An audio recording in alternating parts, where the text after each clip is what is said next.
गांव बासवापुरा की सुबहें बहुत खास होती थीं। तालाब के किनारे बसा हुआ मोदी परिवार का पुराना हवेली जैसा घर अपनी शांति और हलचल दोनों के लिए मशहूर था। इस घर में दो बहुएं थीं, गोपी और राशि।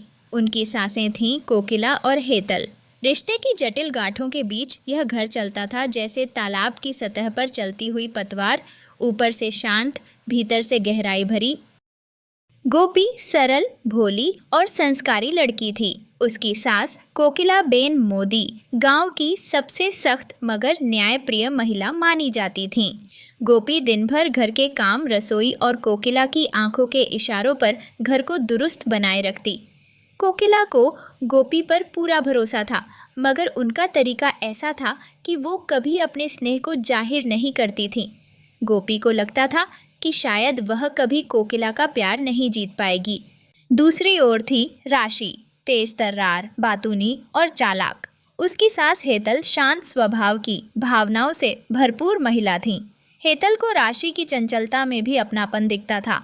वो उसे बेटी की तरह मानती थी।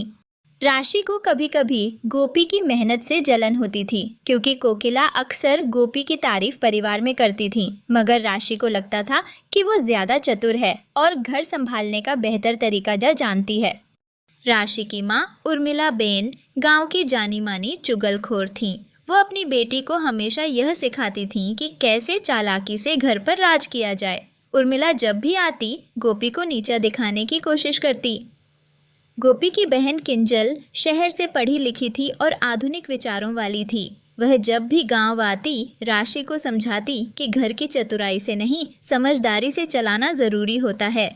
गर्मी के दिनों में तालाब का पानी सूखने लगा। गांव वालों में हड़कंप मच गया, क्योंकि यह तालाब गांव की जीवन रेखा था। उसी समय मोदी परिवार में भी हलचल शुरू हुई। घर में रखे पुराने संदूक में एक पुराना नक्शा मिला, जो तालाब के नीचे किसी गुप्त सुरंग और सोने की खदान का संकेत देता था।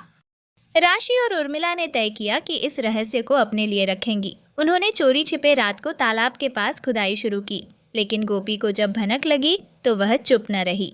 गोपी ने कोकिला को सब कुछ बता दिया। कोकिला ने सबके सामने राशि और उर्मिला से सवाल किए। हेतल को बहुत दुख हुआ कि राशि ने उनके भरोसे को तोड़ा।